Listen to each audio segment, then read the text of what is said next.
സംസ്ഥാനത്ത് വരും ദിവസങ്ങളിൽ ഒറ്റപ്പെട്ട സ്ഥലങ്ങളിൽ ശക്തമായ മഴയ്ക്ക് സാധ്യതയുണ്ടെന്ന് കേന്ദ്ര കാലാവസ്ഥാ വകുപ്പിന്റെ മുന്നറിയിപ്പ്.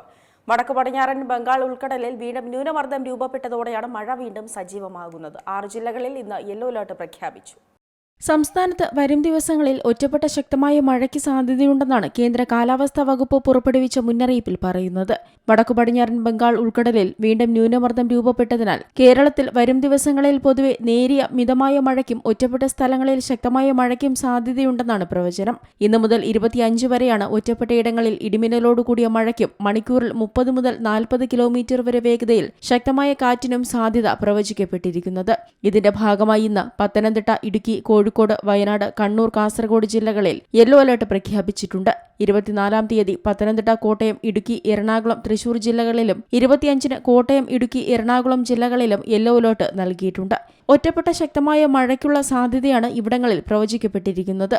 24 മണിക്കൂറിൽ 64.5 മില്ലിമീറ്റർ മുതൽ 115.5 മില്ലിമീറ്റർ വരെ മഴ ലഭിക്കുന്ന സാഹചര്യത്തെയാണ് ശക്തമായ മഴ എന്നതുകൊണ്ട് അർത്ഥമാക്കുന്നത്.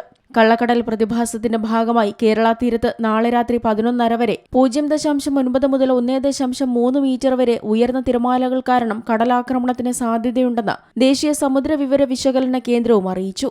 കള്ളക്കടൽ പ്രതിഭാസത്തിന്റെ ഭാഗമായി കന്യാകുമാരി തീരത്ത് നാളെ ഉച്ചയ്ക്ക് 2:30 വരെ 1.3 മുതൽ 1.5 മീറ്റർ വരെ ഉയർന്ന തിരമാലകൾ കാരണം കടലാക്രമണത്തിനും സാധ്യതയുണ്ട്. കടലാക്രമണത്തിന് സാധ്യതയുള്ളതിനാൽ തന്നെ മത്സ്യത്തൊഴിലാളികളും തീരദേശവാസികളും ജാഗ്രത പാലിക്കണമെന്ന് നിർദ്ദേശത്തിൽ പറയുന്നു. കടൽക്ഷോഭം രൂക്ഷമാകാൻ സാധ്യതയുള്ളതിനാൽ അപകട മേഖലകളിലുള്ളവർ അധികൃതരുടെ നിർദ്ദേശാനുസരണം മാറി താമസിക്കണമെന്ന് കാലാവസ്ഥാ വകുപ്പ് അറിയിച്ചു. ചെറിയ വള്ളങ്ങളും ബോട്ടുകളും കടലിലേക്ക് ഇറക്കുന്നത് ഈ സമയത്ത് ഒഴിവാക്കേണ്ടതാണ്. മുന്നറിയിപ്പ് പിൻവലിക്കുന്നതുവരെ ബീച്ചുകൾ കേന്ദ്രീകരിച്ചുള്ള വിനോദസഞ്ചാരം ഉൾപ്പെടെയുള്ള എല്ലാ പ്രവർത്തനങ്ങളും പൂർണ്ണമായി ഒഴിവാക്കണം. മത്സ്യബന്ധന യാനങ്ങൾ ഹാർബറിൽ സുരക്ഷിതമായി കെട്ടിയിട്ട് സൂക്ഷിക്കണമെന്നും വള്ളങ്ങൾ തമ്മിൽ സുരക്ഷിത അകലം പാലിക്കുന്നത് കൂട്ടിയിടിച്ചുള്ള അപകട സാധ്യത ഒഴിവാക്കാമെന്നും അറിയിപ്പിൽ പറയുന്നു. മാത്രമല്ല, ബീച്ചിലേക്കുള്ള യാത്രകളും കടലിൽ ഇറങ്ങിയുള്ള വിനോദങ്ങളും പൂർണ്ണമായും ഒഴിവാക്കുക. തീരശോഷണത്തിന് സാധ്യതയുള്ളതിനാൽ പ്രത്യേകം ജാഗ്രത പുലർത്തണമെന്നും അധികൃതർ അറിയിച്ചു.